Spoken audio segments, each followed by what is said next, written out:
So to me, we are put here to represent the public and to be their voices and to use our energy to learn about issues and to represent the people. We have received hundreds upon hundreds of emails, hundreds of, or maybe not hundreds, but yeah, probably hundreds of public comments. There was a petition signed by 3,000 people. All of those things are supportive of having buffers. And yeah, maybe it's not big enough. The marijuana siting is 1,000 feet. That is where that came out of. So to me, this type of use probably has more of a capacity to have impacts than a marijuana retail shop. So to me, it makes a lot of sense. It's good land use policy. It is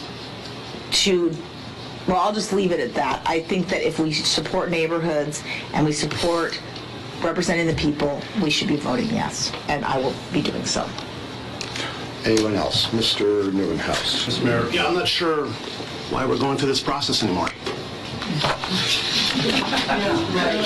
Seriously, I mean, to me it sounds like on one end we're talking about how this is a unique situation, which I think it is, and the other hand we're talking about how it's not. This is not just going to be a hotel. It's not going to be a McDonald's. It's not going to be any of these other things. It's a unique circumstance, and I think we need to treat it as such.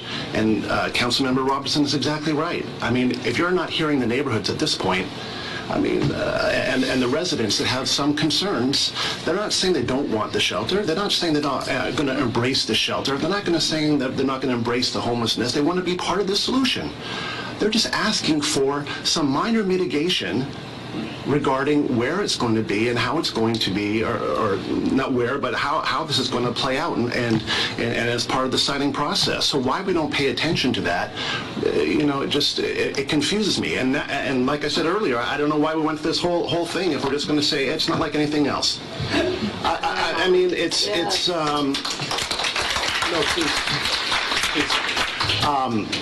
and unfortunately, I think we use incendiary language around this, and we can't have that proper conversation.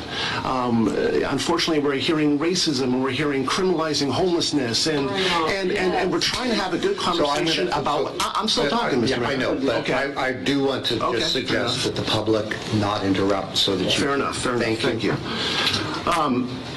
So, unfortunately, I just, especially this issue, we're trying to torpedo it. Of course, there's bad people all over the city, and no one is saying a 1,000-foot buffer is going to be a guarantee that nothing bad is going to happen in that area. No one's saying that.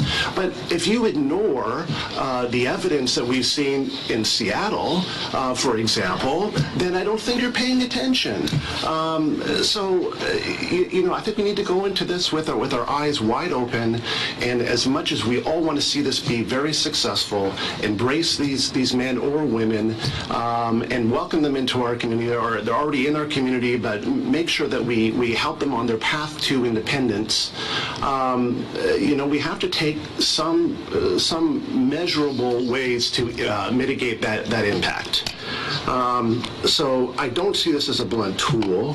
I don't think anyone is talking about trying to eliminate Eastgate. We're trying to find the best possible solution for this city.